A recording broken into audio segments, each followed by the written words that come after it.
네, 오늘 말씀은 말씀하신 그대로 되리라고 믿노라라는 제목입니다. 말씀하신 그대로 되리라고 믿노라. 우리의 인생은 마치 거대한 배를 타고 끝없이 펼쳐진 바다를 항해하는 것 같은 의미가 있습니다. 이 배 안에는 수많은 사람들이 각자의 삶이라는 무거운 짐을 가지고 탑승을 하고 있어요. 우리는 늘 순항하기를 바라지만 삶의 여정에는 예측 불가능한 그런 풍랑이 잦아들 때가 많습니다.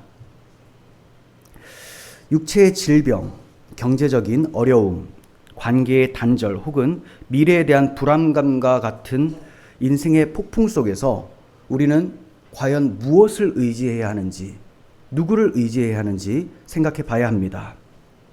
우리의 지식이나 경험 혹은 세상의 권세도 아무 힘이 되지 못한 그런 상황, 절망적인 상황에서 내가 의지할 것은 도대체 무엇인가? 성경은 이러한 상황 가운데서 하나님께 부르짖으라라고 말씀을 합니다. 하나님께 부르짖으면 하나님께서 함께 하시면서 보호하시고 그가 바라는 항구로 인도해 주신다라고 약속을 해 주시며 말씀을 해 주십니다. 이 점은 여러분들께서 나중에 시편 107편을 찾아보시면 잘 기록이 되어 있습니다. 오늘 본문은 바로 이러한 절망 한가운데서 하나님의 말씀과 그 말씀을 믿고 전하는 한 사람의 믿음이 어떻게 모든 사람들, 많은 사람들을 구원해낼 수 있는가에 대해서 이제 보여주고 있습니다. 지난 시간 우리는 바울이 가이사에게 재판받기 위해서 로마로 향하는 배를 탄 것을 살펴보았죠. 그런데 그 항해 후에 유라굴로라고 하는 광풍을 만나게 돼서 굉장히 어려움을 겪게 되었습니다. 배에 실었던 모든 짐을 바다에 던져버리게 되었고 또 구원의 여망마저 끊어졌던 그 소망을 잃어버린 이런 절체절명의 순간을 우리는 보았습니다. 항해의 안전과 방향을 도와주는 해와 달도 보이지 않게 되었기 때문에 그들이 의지할 것은 아무것도 없고 그냥 공포와 허기 가운데서 절망에 빠질 수밖에 없었습니다. 이제 그들은 죽음을 기다리고 있는 상황처럼 보여졌어요. 배에 탄 어떤 높은 직위의 사람도 또 어떤 노련한 선장이나 항해사라도 이것을 도와줄 수 없는 상황이 되어버렸습니다. 오직 죽음의 그림자만이 그들을 덮고 있는 이런 상황 속에서 이제 오늘 본문으로 이어지게 되는데, 상황이 이렇다 보니까 배에 있는 사람들은 여러 날 동안 아무것도 먹지 못해서 줄이고 기진맥진한 상황이었습니다. 배가 크게 흔들려서 멀미가 나고 두통이 심해서 그런지 먹을 수가 없었던 것 같아요. 닥쳐올 죽음에 대한 두려움 앞에서 누가 뭔가를 먹겠다라는 식욕이 있겠습니까? 그런데 이러한 극한의 상황에서 죄수의 신분이었던 바울이 배 한가운데 우뚝 서서 사람들 가운데 담대하게 말하기 시작합니다. 여러분이여 내 말을 듣고 글에 대해서 떠나지 아니하여 이 타격과 손상을 면하였더라면 좋았을 뻔했습니다. 이렇게 얘기를 해요. 마치 이게 비난하는 것 같잖아요. 너희들 내 말 듣지 그랬어. 이게 뭐냐? 근데 그런 것이 아닙니다. 바울이 이렇게 말하는 것은 인간의 개인적인 예측이나 경험에 의해서 내 말이 맞았으니까 너희가 따라왔어야 됐다. 이걸 말하는 게 아니고, 나는 함부로 말한 것이 아니라 하나님의 종으로서 하나님의 계시를 따라 확신하며 당신들에게 전했습니다. 그런데 듣지 않아서 이렇게 어려운 결과가 펼쳐졌으니 이제라도 나의 하나님, 내가 믿는 그 하나님을 여러분들도 믿고자 합니다. 믿기를 원합니다. 라고 얘기를 해주고 있는 거죠. 세상의 모든 논리와 이성, 그리고 인간적인 방법, 노력마저 무너지는 순간에 바울이 이렇게 담대하게 말하며 두려워하지 않을 수 있었던 것은 그가 하나님의 계시의 말씀을 듣고 믿고 있었기 때문입니다. 어떤 상황이 펼쳐져도 모든 것을 주관하시는 하나님이 나와 함께 하시고 나에게 약속을 주셨다는 그 사실이 우리를 흔들리지 않도록 만들어주는 것입니다. 바울이 그러했어요. 그는 두려움에 사로잡힌 사람들에게 권면하면서 안심케 하는 말을 해줍니다. 내가 너희를 권하노니 이제 안심하라. 너희 중에 아무도 생명에는 아무 손상이 없을 것이고 오직 배만 부서질 거다라고 얘기를 해요. 참 이상하죠? 배가 부서진데 어떻게 생명에 손상이 없겠습니까? 그 고대 사회에서 배가 부서지면 배는 생명과 도 같습니다. 배가 부서지는데도 너희들은 안전할 거다라고 얘기를 해주고 있어요. 바울은 하나님께서 그들의 생명을 보호하실 것을 확신하고 있었고 배만 손상당한다라는 것을 믿고 있었습니다. 이렇게 구체적으로 선포함으로써 하나님의 정확한 계획과 섭리를 사람들한테 말해주고 있는 거예요. 배가 파손하는데 한 사람도 죽지 않는다라는 것은 엄청난 기적이 되겠죠. 그런 기적이 있을 것을 말하면서 탑승자들을 안심시키고 있어요. 그런데 만약에 이런 상황에서 한 명이라도 죽게 되면 바울의 말이 거짓말로 판명이 됩니다. 그러면 안 그래도 지금 죽음의 위협 가운데 사나워져 있고 예민해졌던 사람들이 바울을 해칠 수가 있는 그런 상황이죠. 그럼에도 불구하고 그는 담대히 이런 말을 하면서 그들을 안심시킬 수 있었어요. 그게 왜 그러냐? 눈에 보이지는 않지만 나를 창조하시고 구원하신 하나님이 나에게 말씀하셨기 때문에, 그분의 말씀은 반드시 이루어질 것을 확신하고 있기 때문에 이렇게 담대할 수가 있었습니다. 그래서 바울은 자신의 확신이 어디에서 나오는지 정확하게 말해줍니다. 내가 속한 바, 곧 내가 섬기는 하나님의 사자가 어젯밤에 내 곁에 서서 말해주었기 때문이다. 이렇게 얘기를 해요. 내가 속한 바, 내가 섬기는 하나님, 이렇게 얘기를 하죠. 자신의 정체가 하나님의 사람이라고 얘기를 해주고 있습니다. 그의 하나님은 모든 역사를 주관하시고 생사화복을 주장하시는 전능자이십니다. 지금 바울은 이 배의 진정한 선장은 자기가 섬기고 자기가 믿고 있는 하나님이다라고 얘기를 해주고 있는 거죠. 자신은 그분의 종으로서 하나님의 말씀을 대언할 뿐이다. 그러므로 배 안에 있는 모든 사람들은 인간의 계획이나 지혜나 또 배의 장비들 이런 것들을 의지할 것이 아니고 내가 섬기는 그 하나님을 믿어야 된다라는 것을 강조하며 이렇게 말을 해주고 있는 겁니다. 하나님께서는 바울에게 두 가지 약속을 주셨습니다. 이 두 가지 약속이 그에게 확신을 주었고 담대할 수 있게 만들었어요. 첫 번째 약속은 바울아 두려워하지 말라. 네가 가이사 앞에 서야 하겠다라는 약속이었습니다. 두려워하지 마라. 네가 가이사 앞에 서야 한다. 가이사는 로마에 있습니다. 황제는. 그러니까 반드시 이 바다에서 죽지 않고 그곳으로 갈 것이다 라는 사명을 주신 거죠. 사명. 제가 여러 번 말씀드리지만 하나님의 사람은 사명이 다하기까지 죽지 않습니다. 그러니까 하나님께서 절대적으로 그의 안전을 보호해 주신 거죠.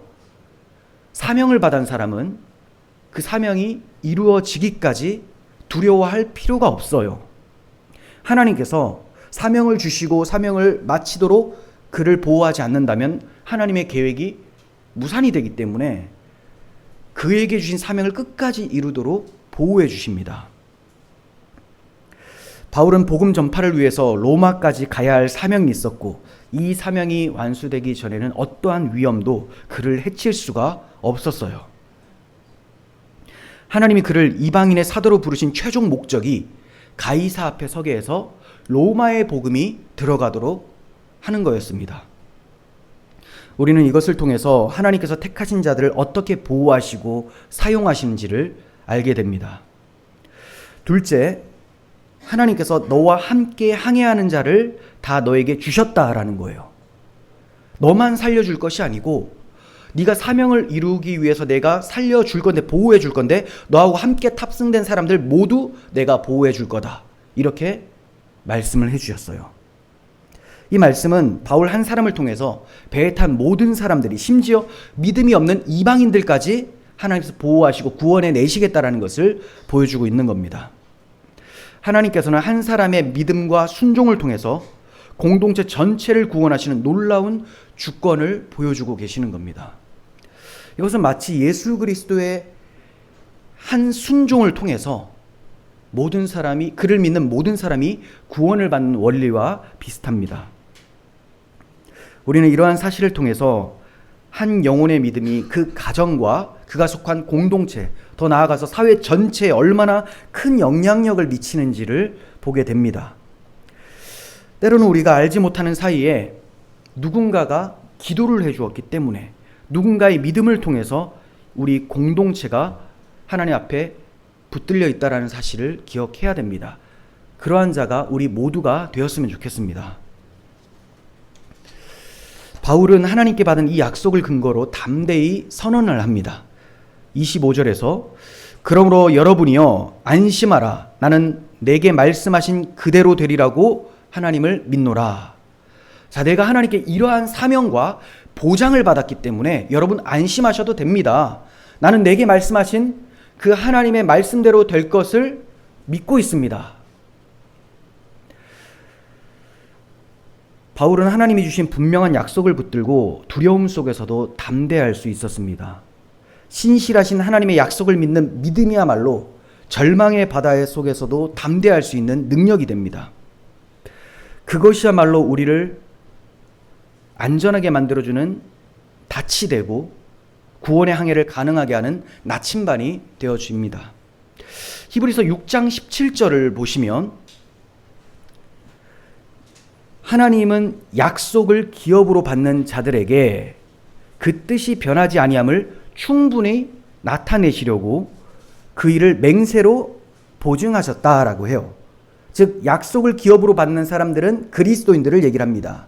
그럼 어떤 약속을 주셨고 그 약속을 맹세로 보증해 주셨느냐?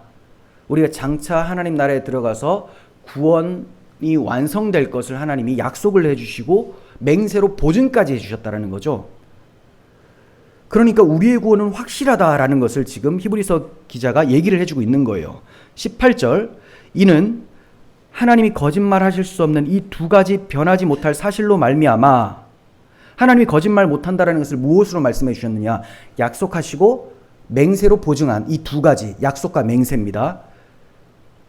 그래서 이 두 가지 사실로 말미암아 앞에 있는 소망을 얻으려고, 앞에 있는 소망 우리의 구원입니다. 천국 가서 주님과 영원토록 찬양하며 살게 될 그 소망을 얻으려고 피난처를 찾은 우리에게 큰 안위를 받게 하려 하심이라. 네, 그 피난처는 하나님의 말씀, 더 정확하게는 복음, 그리스도 안이죠. 그리스도가 우리의 피난처 되십니다. 그분 안에서 우리는 큰 위로를 얻을 수가 있다. 우리가 이 소망을 가지고 있는 것은 영혼의 닷 같아서 튼튼하고 견고하여 휘장 안으로 들어가나니. 우리가 이 소망을 가지고 있는 것, 그리스도 안에서 우리의 구원은 확실하다는 것, 하나님이 약속하시고 맹세로 보증하셨다는 사실을 믿고 있다면 우리는 마음의 위로와 안식을 얻을 수가 있습니다라고 얘기를 해주고 있죠. 그리고 이 소망을 가진 자, 이 복음을, 하나님 말씀을 믿는 자들은 마치 항해 가운데 견고한 닻을 내린 사람들과 같다라는 거예요. 닻은 배가 흔들리지 않도록 무거운 줄을 달아서 밑에 떨어뜨리는 거죠. 이렇게 생긴 거 있잖아요. 그걸 내려놓는 거예요. 그럼 아무리 풍랑이 쳐도 배가 이제 이렇게 막 흘러다니고 그러지는 않게 되는 거죠. 그래서 이러한 영혼의 닻이 무엇입니까? 하나님의 약속과 맹세를 확고히 믿고 있는 것입니다. 바울은 이러한 믿음을 가지고 있었어요. 하나님이 자기를 구원해 주신 구원자시고 또 영원토록 자신의 백성으로서 인도하시면서 사명을 다하도록 약속해 주셨다는 사실을 믿고 있었습니다. 나의 삶에 밀어닥치는 위기 속에서 오늘 나에게 주시는 약속의 말씀이 무엇인지 한번 각자가 생각해 봤으면 좋겠습니다.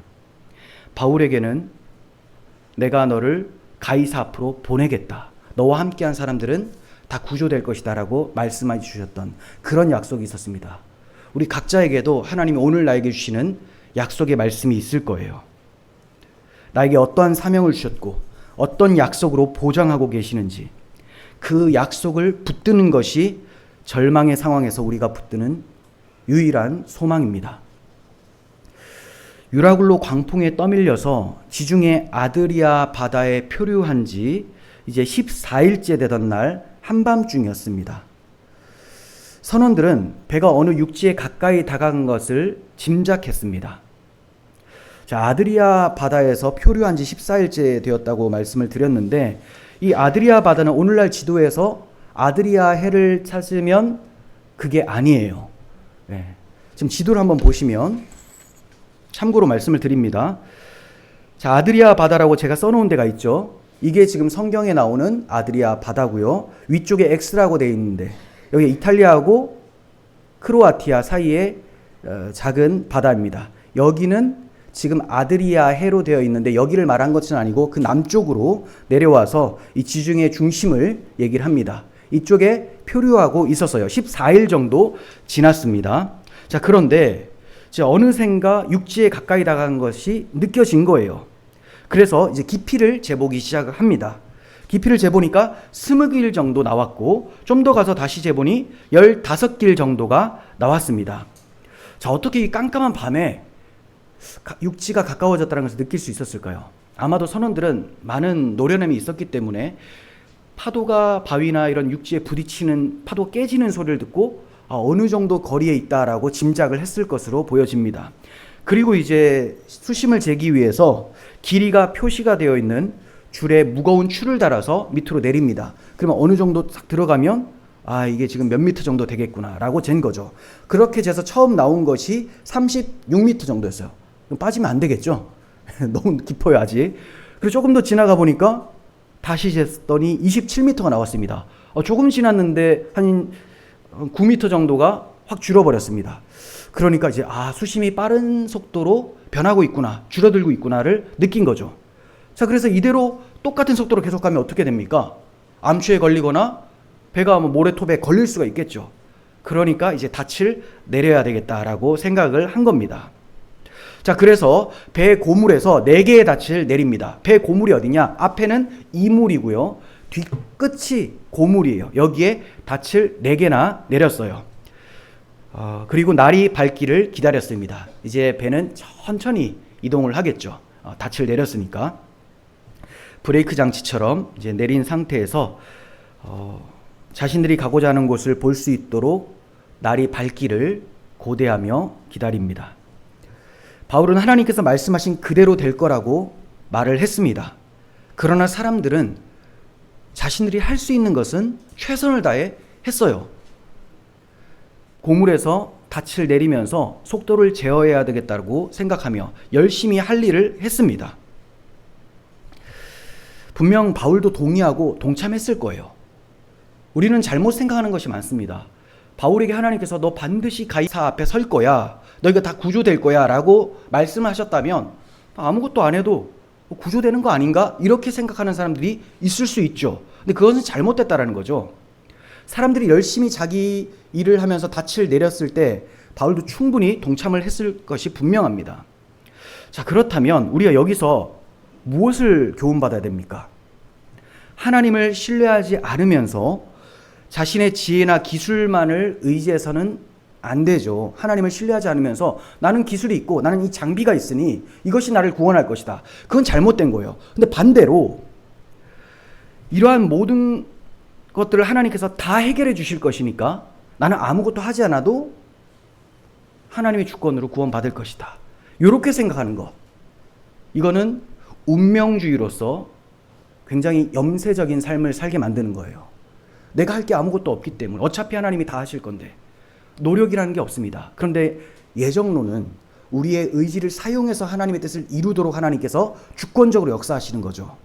그러므로 우리는 할 일을 충분히 최선을 다해 감당을 해야 되고, 그러면서도 내가 잘 감당한 것이 나를 구원하는 것이 아니고 이 모든 것을 사용하셔서 나를 구원하실 하나님의 손에 모든 주권이 있다. 이것을 믿는 믿음으로 살아야 된다는 겁니다. 이것이 올바른 예정론의 자세죠. 여러분, 우리가 할 수 있는 일을 하면서 하나님이 행하실 일을 기대하시길 바랍니다. 배에 탄 사람들은 이처럼 인간적인 최선의 노력을 다했어요. 그런데 또다시 인간의 어리석음이 자신들을 굉장히 난처한 상황으로 만들어 버립니다. 날이 밝아오자 바울의 말을 믿지 못한 몇몇 사람들이 자기들의 목숨만 건질 요량으로 이기적인 행동을 계획합니다. 30절에 보시면 그들은 닻을 내리는 과정에서 배를 버려둔 채 거룻배를 타고 도망하려고 배의 앞부분에서 닻을 내린 척하면서 거룻배를 풀어 바다에 놓았습니다. 자, 그러니까 사람들은 정말 열심히 일하는 선원들이구나. 닻을 내려서 배가 더 튼튼히 고정되기를 이 사람들이 최선을 다하고 있구나. 이렇게 생각을 하는데 바울은 딱 본 거예요. 저거 이상하다. 저 자세가 이상하다. 저 마음에 저 간사한 것이 들어있다라는 걸 금방 영적으로 분별을 했던 것 같아요. 바울이 눈치를 챈 거죠. 저놈들 자기들 도망치려고 배를 내리고 있다. 그래서 백부장과 군인들한테 얘기를 해줘요. 이 사람들이 배에 있지 않으면 너희가 구원을 얻지 못할 것이다. 그랬더니 군인들이 거룻배의 밧줄을 끊어버리고 이제 배를 버려버립니다. 사실 이거는 끊어버리는 사람 입장에서 굉장히 위험하고 모험이죠. 그나마 몇 개 안 되는 구조용 선박을 끊어버린다라는 것이. 그런데 바울의 말을 믿었던 거죠. 왜 이 도망치는 선원들이 도망쳐버리면 너희들이 구원을 받지 못한다라고 바울이 말했을까요? 하나님의 계획 안에는 이 도망치는 선원들까지 구원이 다 포함되어 있었기 때문에 하나님께서 아무도 배 밖으로 나오지 못하도록 하신 거예요. 이것은 우리가 또 생각해 볼 수 있는 것은 그들은 자기 목숨 살려고 거룻배를 풀어놨는데 하나님은 그런 모든 소망마저 다 끊어버리게 만드시는 겁니다. 그리고 오직 하나님 한 분만 믿음으로써 하나님의 약속의 말씀이 성취된다라는 것, 그들이 구원된다라는 것을 보여주고자 하신 거죠. 지금과 같이 어려운 상황에서 선원들이 없어져 버린다면 배에 남아있는 사람들도 참 당황스럽고 힘들었을 거예요. 또 다음날 상륙할 때도 경험이 많고 노련한 선원들이 꼭 필요한 존재들이라고 생각이 됩니다. 그런데 우리는 여기서 아무리 인간이 죄악된 본성으로 인해서 하나님의 뜻을 거스른다 할지라도 하나님은 주권과 섭리 안에서 모든 것을 합력하여 선을 이루신다는 것을 보여줍니다. 바울이 기가 막히게 눈치채고 그 사람들이 탈출하지 못하도록 막아섰고 거룻배가 끊어지고 그들은 완전히 배 안에 갇힌 상황. 그런데 바울은 이때 이게 구원이다라고 얘기를 하고 있는 거죠. 굉장히 아이러니하죠. 배 안에 갇혔고 이제 배에 의지할 만한 것들이 없는 상황에서 이게 구원이다라고 하고 있으니, 그런데 그게 왜 구원입니까? 하나님의 말씀이 배 안에 있을 때 구원받는다라고 하고 계시기 때문에. 선원들은 자신들의 살 길을 찾으려고 이기적으로 거룻배를 풀어서 타려고 했지만 바울은 그들의 도주용 거룻배를 끊어버리게 함으로써 오히려 모든 구원하는 길을 막았습니다. 이것은 우리에게 매우 중요한 교훈을 주는데요. 안전해 보이는 장소에 하나님이 없다면 그것은 결코 안전한 것이 아니라는 거죠. 내가 생각할 때 이게 안전한 것 같아요. 그런데 하나님을 의지하지 않고 이것이 안전하다라고 마음 놓고 있다면 그게 가장 위험한 곳이 될 수 있다는 겁니다. 반면에 정말 위험해 보이는 곳이 있어요. 그런데 그때 하나님이 나와 함께 하심을 믿고 있다면 그것이 가장 안전하다라는 거죠. 우리가 믿음 안에 거하는 것, 무턱대는 믿음, 광신적 믿음을 말하는 게 아닙니다. 하나님의 약속의 말씀을 믿는 그 믿음 안에 있다면 그것이 가장 안전한 것이라는 것을 우리에게 보여주고 있는 거예요. 우리의 삶은 어떻습니까? 하나님의 온전한 계획을 믿지 못하고 혹시나 하는 마음에 내가 붙들고 있는 도주용 거룻배와 같은 것이 있는지 한번 생각해 보시길 바랍니다.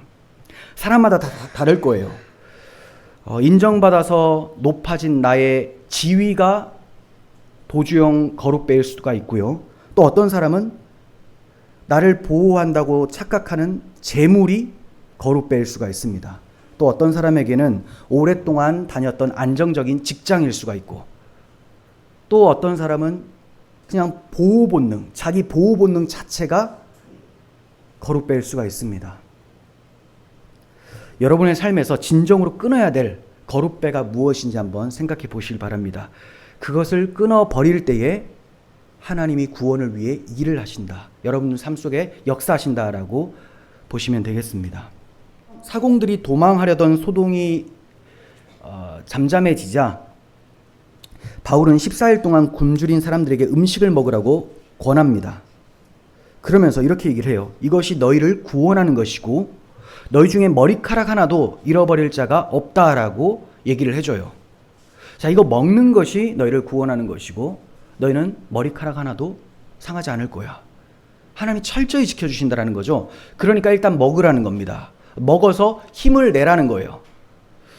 바울이 굉장히 앞을 내다보는 능력이 있습니다. 왜냐하면 이제 곧 이 사람들은 차가운 바다로 뛰어들어서 파도가 있는 곳을 헤엄쳐 가야 되는 상황이 펼쳐집니다.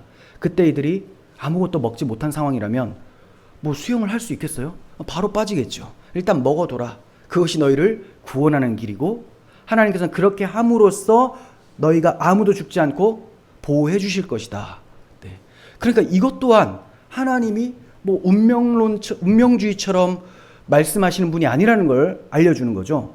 하나님이 너희를 머리카락 하나도 상하지 않도록 도와주실 건데 너희가 일단 먹어서 힘을 비축해야 살 수 있다. 네. 우리 주변에 있는 것을 하나님께서 활용하기를 원하신다라는 거예요. 바울은 떡을 가져다가 모든 사람들 앞에서 하나님께 축복 기도를 하고 축사하고 떼어 먹기 시작을 합니다. 이런 혼란과 고난의 상황 속에서 바울은 유대인 전통 식사 예절을 주관하고 있어요. 왜 이랬을까요? 이러한 모습은 마치 예수님께서 사람들에게 베풀었었던 오병이어 기적 당시나 또는 제자들에게 최후의 만찬을 베풀어 주셨을 때의 모습과 비슷합니다. 이게 성찬식이라고는 할 수 없어요. 배에 탄 사람들이 대부분 불신자였기 때문에 성찬식의 의미는 없지만 이러한 행동을 통해서 사람들의 마음이 한데 모이고 또 새 희망을 갖게 되고 힘을 얻게 된다라는 것을 이제 누가는 기록을 했던 것 같아요. 그리고 바울 사도 같은 경우는 자기가 이렇게 함으로써 주님께서 모두 구조될 수 있도록 이곳에 함께 계시면서 역사하신다라는 것을 떠올렸을 것 같습니다. 자, 배에 탄 276명은 배부르게 먹었어요. 그리고 이제 배를 가볍게 하기 위해서 밀을 바다에 던졌습니다. 이제 뭐 수송선이었기 때문에 밀도 많았을 것이고 개인의 뭐 음식도 있지 않았겠습니까? 이것을 이제 바다에 버리니까 배가 어떻게 돼요? 가벼워집니다. 가벼워지니까 좀 떠요. 물 위로 조금 높이 뜹니다. 뜨니까 조금 더 항해를 할 수가 있는 거예요. 육지 가까이 가면 이제 배가 축 가라앉으면 여기 퉁 걸리겠죠. 조금 뜨니까 최대한 육지 가까이로 항해하기 위해서 배를 가볍게 한 거죠. 그런 상황에서 이제 헤엄을 쳐야 그래도 가지, 멀리 떨어져 있으면 가다가 죽을 수도 있지 않습니까? 최대한 배를 가볍게 했습니다. 굉장히 지혜로운 행동들이죠. 날이 새자 어떤 땅인지는 알 수 없지만 모래밭이 있는 항만이 보였습니다. 이제 배가 들어오고 사람들도 이제 상륙할 수 있는 그런 항만이 보였어요.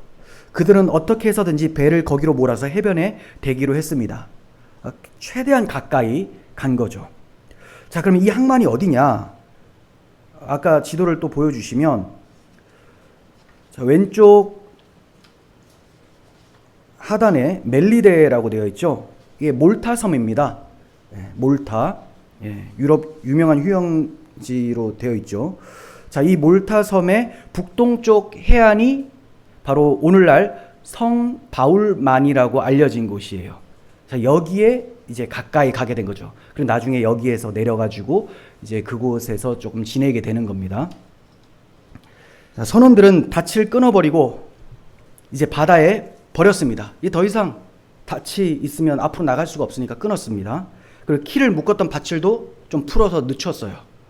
그리고 앞에 돛을 올려서 바람을 타고 해안 쪽으로 나아갔습니다. 닷과 돛을 헷갈리면 안 되죠. 닷은 밑으로 내려서 브레이크 장치고 돛은 바람을 타게 만드는 큰 천이죠. 돛을 올려서 앞으로 나아가게 합니다. 그런데 배가 두 물살이 겹치는 곳에 이제 들어가서 모래톱에 탁 껴버립니다. 모래에 있는데 탁 껴버렸어요.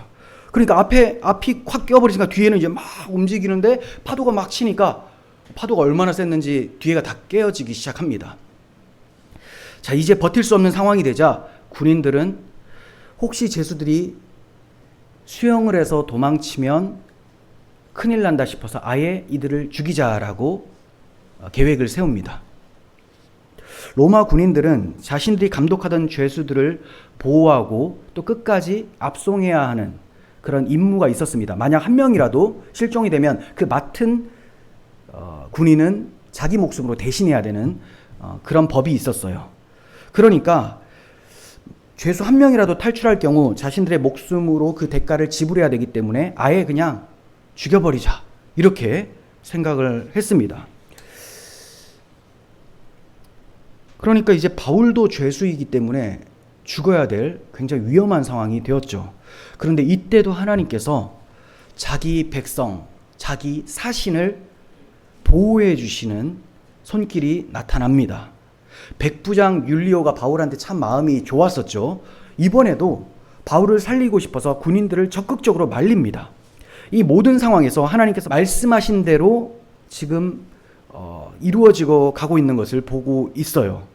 백부장은 헤엄칠 수 있는 사람은 먼저 바다에 내려서 헤엄쳐 육지로 올라가라 라고 얘기를 했고, 헤엄칠 수 없는 사람들 널빤지나 부서진 배 조각을 가지고 둥둥 떠다니면서 이제 천천히 오라고 지시를 했습니다. 자, 그렇게 해서 마침내 사람들이 다 상륙하여 구조되었더라 하면서 27장이 마치고 있습니다. 그러니까 처음에 로마행 알렉산드리아 배를 타고 떠날 때 유라굴로 만나고 막 얼마나 위험했습니까? 다 죽을 것 같았는데 아무도 죽지 않고 다 상륙하여 구조되었다라고 마치는 것이 27장의 결론입니다.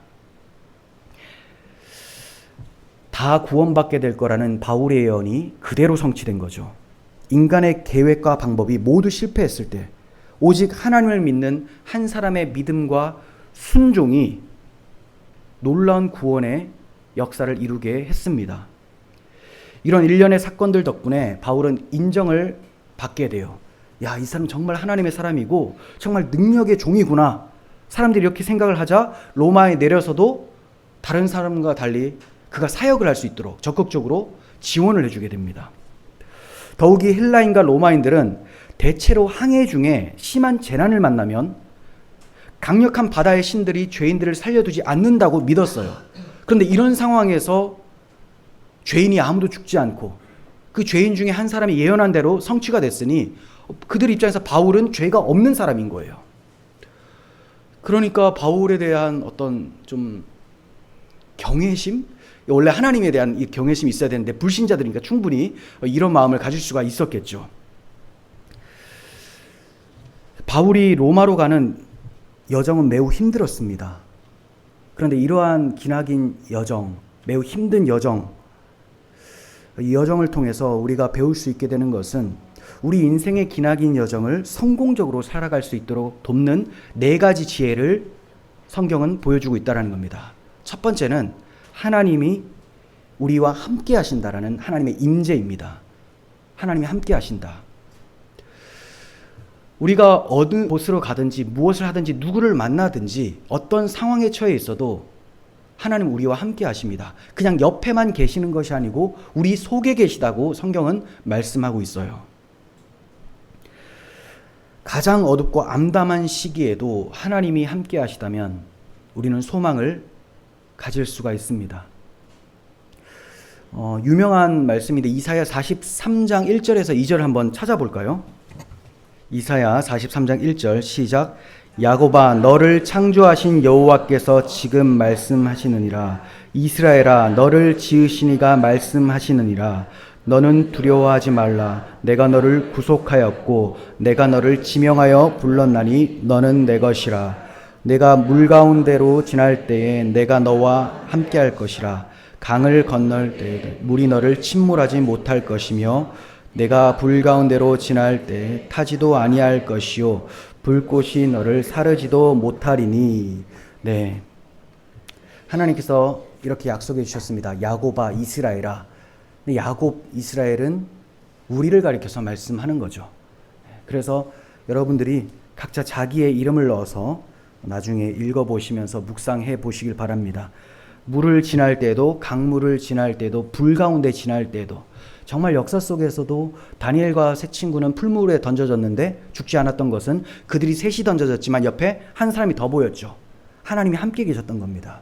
물 가운데 지날 때에도, 홍해를 건널 때에도, 애국 군대는 수장되어도 이스라엘은 마른 땅과 같이 홍해를 건너갈 수 있었습니다. 바울이 물을 지날 때에 죽을 위기가 있었지만 하나님이 그 배의 선장이셨기 때문에 그들이 그 배를 반석 위를 걷듯이 걸어갈 수 있고 안전하게 상륙할 수 있게 되었습니다. 이것은 우리와 함께 하시는 하나님의 구원이 완전하다라는 것을 보여주고 있는 것이죠. 하나님의 임재를 늘 의식하며 사시면 여러분들의 인생 항해길이 평안하고 기쁨과 감사가 있을 것입니다. 두 번째는 하나님의 백성을 신뢰하고 그들과 함께 하시기를 바랍니다. 바울은 하나님의 백성, 하나님의 종이었습니다. 신실하게 주님의 말씀을 믿고 그들에게 조언을 해 주었습니다. 그와 함께한 사람들은 다 살았습니다. 우리도 살아가면서 내 주변에 함께하게 해주신 하나님의 종들, 그리스도인들을 감사하게 여기며 또 사랑하며 그들과 함께하기를 기뻐하시기를 바랍니다. 그렇게 해서 나의 부족함과 그의 부족함을 서로 보완하며 주님 기뻐하신 뜻을 이루어갈 수 있었으면 좋겠습니다. 세 번째는 하나님의 약속을 의지하시길 바랍니다. 하나님은 한 번도 자기가 하신 말씀을 취소하시거나 이루지 못한 것이 없습니다. 하나님이 반드시 약속하신 대로 이루실 것을 우리가 확신한다면 나의 갈 길이 많이 힘들지라도 주님 약속대로 될 것, 미리 결말이 나와 있는 영화를 보듯이 우리는 평안하게 살아갈 수 있을 거예요. 네 번째, 하나님의 목적을 기억하시길 바랍니다. 최종 목적지와 궁극적인 목표가 내 눈에 고정되도록 힘쓰시길 바랍니다. 우리의 최종 목적지는 주님 계시는 하나님 나라입니다. 반드시 주님이 그것을 약속해 주실 것이고 또 우리만 올라오라고 하신 것이 아니고 주님이 재림의 날 다시 오셔서 우리를 그리로 인도해 주실 거예요. 우리가 이 땅에서 발을 딛고 살지만 이곳이 영원한 나의 나라가 아니라는 것을 기억하시고 이 땅에서 충성을 다하며 살아가되 하늘 소망을 두고 살아가는 종말론적인 신앙을 가지며 살았으면 좋겠습니다. 이제 말씀을 정리하도록 하겠습니다. 오늘 우리는 지구라고 하는 거대한 배를 타고 최후 심판이라고 하는 보이지 않는 목적지를 향해 나아가고 있습니다. 이 항해하는 배에 세상의 모든 사람들이 타고 있지만 하나님 보실 때에 그 배의 주인공은 하나님의 백성입니다. 바울이 그 배의 주인공이었던 것처럼 바울 중심으로 돌아갔던 것처럼 이 역사는 하나님의 백성 중심으로 흘러가게 됩니다. 세상의 지혜나 권력, 재물이 많은 사람들, 이런 사람들이 사람들 보기에는 주인공처럼 보여지는데 하나님은 하나님 말씀을 믿고 순종하는 사람을 주인공처럼 보시면서 역사를 이끌어 가고 계세요. 우리가 구약 성경을 보면 누구 중심으로 흘러가게 됩니까? 이스라엘 중심이죠. 신약 성경은 바로 하나님의 말씀을 믿고 순종하는 그리스도인들 중심으로 흘러가게 되는 거예요. 마찬가지로 오늘날 역사도 여러분들을 중심으로 흘러가고 있는 것입니다. 바울 한 사람의 믿음과 순종으로 276명이 구원을 받았듯이 예수 그리스도의 희생과 사랑, 십자가의 피를 통해서 그분을 믿는 모든 사람들이 구원을 받았습니다. 우리는 그 복음을 믿고 그 복음을 전파하는 사람입니다. 우리 이러한 순종이 또 많은 사람을 구원해낼 줄 믿습니다. 삶의 온갖 풍랑 속에서 우리가 의지할 유일한 선장은 우리 주 하나님이며 그분의 말씀만이 흔들리지 않는 소망이에요. 그러니까 여러분들이 살아가면서 여러 유혹들과 미혹들을 받게 될 것이지만 우리가 흔들리지 않는 견고한 닻을 내리기 위해서라면 반드시 하나님 말씀을 믿고 그 말씀을 연구하시고 분별하셔야 됩니다. 이 시대의 사탄은 자유라는 단어, 진보라는 단어, 공공, 사회 정의라는 위장된 언어로 복음의 진리를 왜곡하고 교회를 혼란에 빠뜨리고 있습니다. 그러므로 깨어서 분별하셔야 돼요. 바울 사도는 골로새서 2장 8절에서 이렇게 말씀했습니다. 누가 철학과 헛된 속임수로 너희를 사로잡을까 주의하라. 이것은 사람의 전통과 세상의 초등학문을 따름이 아니요 그리스도를 따름이 아니니라. 철학 위에 세워진 기독교, 이거 그리스도를 따르는 게 아닙니다. 똑같은 단어를 써도 사람을 혼란케 하는 사탄의 전술입니다. 이러한 시대에 하나님의 백성인 성도는 바울처럼 깨어서 하나님 말씀을 분별하고 하나님 말씀에 확고해야 하며 그렇게 그 말씀을 세상에 전파하는 사람이에요. 안심하라, 나는 내게 말씀하신 그대로 되리라고 하나님을 믿노라라고 외쳤던 바울처럼 우리도 말씀하신 하나님을 믿고 그 말씀 때문에 안심하며 담대히 이 복음을 전하는 사명자가 되었으면 좋겠습니다. 하나님을 신뢰하고 그분의 말씀대로 순종하며 살아갈 때 우리의 삶과 우리의 공동체에 하나님의 도우심과 구원의 기쁨이 충만하게 될 것을 확신합니다. 기도하겠습니다. 하나님 아버지, 그 어떠한 것보다 견고한 소망에 닫힌 하나님의 말씀, 하나님의 약속입니다. 복음을 통하여 이루어 주신, 우리에게 소망으로 주신 하나님 나라를 우리 마음에서 잃어버리지 않도록 날마다 하나님의 약속의 말씀을 붙들고 묵상하고 연구하는 저희들이 되게 하여 주시고, 또 이 약속의 말씀이 다른 사람들에게도 소망의 말씀으로 되어질 수 있도록 우리가 바울처럼 하나님의 사신으로 말씀 전파하게 하여 주시옵소서. 비록 연약해 보이고 무능해 보이는 우리의 모습이지만 우리의 모습을 볼 것이 아니고 우리와 함께 하시는 하나님의 손을 보게 하여 주시옵소서. 그리하여 우리를 통하여 바울과 같이 276명의 사람들의 생명이 보존되는 그런 위대한 하나님의 역사가 우리 삶에 펼쳐지도록 주께서 은혜를 베풀어 주시옵소서. 우리 구주 예수 그리스도의 이름으로 기도합니다. 아멘.